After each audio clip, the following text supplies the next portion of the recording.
एक छोटे से गांव में रामलाल नाम का एक व्यक्ति रहता था। रामलाल की एक छोटी सी किराने की दुकान थी। वह बहुत ईमानदार और मेहनती इंसान था। उसकी दुकान पर हर रोज गांव के लोग जरूरत का सामान खरीदने आते थे।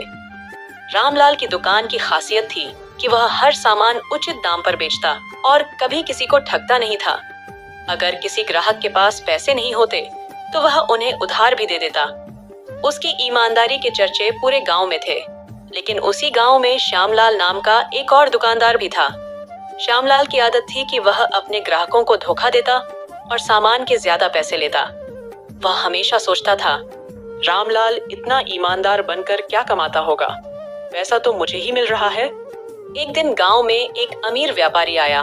वह अपने व्यवसाय के लिए कुछ सामान खरीदने के लिए गांव की दुकानों में गया। उसने सबसे पहले श्यामलाल की दुकान पर जाकर सामान के दाम पूछे। श्यामलाल ने दाम इतने ज्यादा बताए कि व्यापारी को शक हो गया। इसके बाद वह रामलाल की दुकान पर गया। रामलाल ने उसे सच्चे और उचित दाम बताए और व्यापारी को हर सामान के बारे में पूरी जानकारी दी। व्यापारी उसकी ईमानदारी से बहुत प्रभावित हुआ। उसने रामलाल से कहा, मैं तुम्हारी दुकान से ही सारा सामान खरीदूंगा। इसके अलावा मैं तुम्हारे काम को बढ़ाने के लिए पैसे भी दूंगा। श्यामलाल को जब यह बात पता चली तो उसे बहुत पछतावा हुआ। उसने समझा कि तुरंत लाभ के चक्कर में उसने अपनी साख खो दी थी, जबकि रामलाल ने अपनी ईमानदारी से सबका दिल जीत लिया।